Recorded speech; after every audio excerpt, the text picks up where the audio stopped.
पोहण्याची आवड तुम्हाला आहे का? तर ही माहिती तुमच्यासाठी आहे. कारण केरळमध्ये अशी घटना घडली जी स्विमिंग प्रेमींना विचार करायला लावणार आहे. विशेषतः उन्हाळ्यामध्ये पोहण्याचा मोह अनेकांना आवरत नाही आणि तसंच काहीसं केरळमधील एका मुलीसोबत देखील झालं. अवघ्या 5 वर्षांची मुलगी पोहण्यासाठी पाण्यामध्ये उतरली खरी, मात्र तिने आणि तिच्या कुटुंबियांनी विचारही केला नसेल की हे पोहणे तिच्या आयुष्यातलं शेवटचं पोहणं असेल. कारण पोहल्यामुळे या मुलीचा दुर्दैवी मृत्यू झालाय. आता तुम्हाला वाटत असेल की तिचा बुडून मृत्यू झाला असेल किंवा इतर काही, तर तसं काही नाही. ती पोहत असताना दुर्मिळ विषाणूचा तिला संसर्ग झाला आणि या विषाणूमुळे त्या मुलीचा मृत्यू झाला. आता तो विषाणू कोणता आहे आणि त्यामुळे मृत्यू कसा होतो हे आजच्या भागामध्ये जाणून घेऊया. नमस्कार, मी सिद्धेश दिलीप शिगवण आणि तुम्ही पाहताय न्यूज अनकटचा विषय काय हा कार्यक्रम. सुरुवातीला जाणून घेऊया या विषाणूबाबत. या दुर्मिळ विषाणूला नेग्लेरिया फाउलेरी असं म्हणतात आणि हा विषाणू अमिबापासून तयार होतो. तसं अमिबाच्या अनेक प्रजाती आहेत, त्यातीलच एक नेग्लेरिया फाउलेरी ही विषाणूची प्रजात. गेल्या काही वर्षांपासून या प्रकरणामध्ये मोठ्या प्रमाणात वाढ झाली. मेंदू खाणाऱ्या अमिबामुळे मृत्यू अशा अनेक घटना जगभरामध्ये घडत आहेत. नुकताच केरळमधील मल्लपुरम येथील एका 5 वर्षाच्या मुलीचा मेंदू खाणाऱ्या अमिबामुळे मृत्यू झाला ही बातमी समोर आली. या मुलीवरती 13 मे पासून केरळमधील कोझिकोड येथील शासकीय वैद्यकीय महाविद्यालयात उपचार सुरू होते. तिला 1 आठवड्यापेक्षा जास्त काळ व्हेंटिलेटरवर देखील ठेवण्यात आलं होतं. तिला वाचवण्यासाठी सर्वतोपरी प्रयत्न देखील केले जात होते, पण डॉक्टरांच्या अथक प्रयत्नानंतरही मुलीचा जीव वाचू शकला नाही. अखेर 20 मेला या मुलीचा मृत्यू झाला. या संसर्गाला बळी पडलेली ही मुलगी 1 मे रोजी मल्लपुरम येथील नदीमध्ये पोहण्यासाठी गेली होती आणि त्याच ठिकाणी तिला संसर्ग झाल्याचा संशय व्यक्त केला जातोय.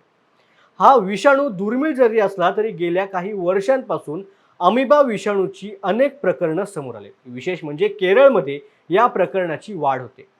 भारतात आजवर या विषाणूची लागण झालेली 20 प्रकरणे नोंदवली गेली. त्यामधील 7 फक्त केरळमधील आहेत.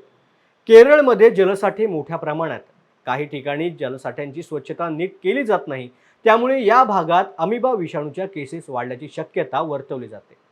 नेग्लेरिया फाउलेरी हा अमिबा एकपेशीय सजीव असून डोळ्यांना दिसत नाही. त्यामुळे हा अमिबा तलाव, नद्या, गरम पाण्याचे झरे यांसारख्या गोड पाण्यामध्ये आढळतो. अस्वच्छ पाणी आणि 46 अंश सेल्सिअस उच्च तापमान या गोष्टी अमिबाच्या वाढीला खूप पोषक असतात. हा अमिबा नाकावाटे शरीरात प्रवेश करतो, त्यामुळे तलाव आणि नद्यांमध्ये पोहताना किंवा डुबकी मारताना जर त्याच्याशी संपर्क आला आणि नाकावाटे त्याने आपल्या शरीरात प्रवेश केला तरच त्याची लागण होते. नाकावाटे प्रवेश करून तो मेंदूपर्यंत जातो आणि मेंदूंच्या ओटींना इजा करायला सुरुवात करतो. त्यामुळे मेंदूला सूज येते.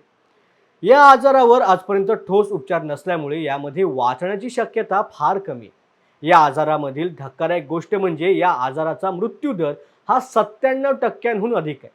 1937 मध्ये पहिल्यांदा युनायटेड स्टेट्समध्ये या आजाराची नोंद करण्यात आली होती.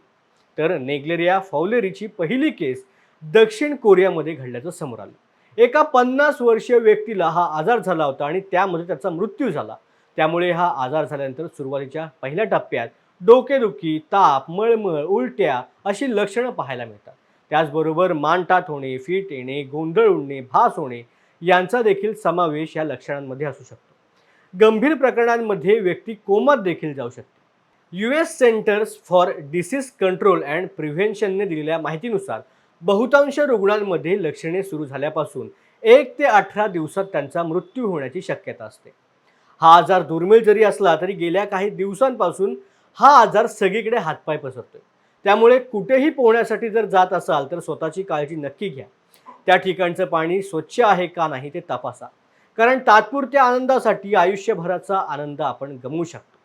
आणि जर आजाराची कोणतीही लक्षणं तुम्हाला जाणवली तर लगेचच डॉक्टरांचा सल्ला घ्या. तत्पूर्वी इथेच थांबूया. असे अनेक मुद्दे, अनेक विषय घेऊन पुन्हा भेटू. तोपर्यंत कुठे जाऊ नका, पाहत रहा न्यूज अनकट. धन्यवाद.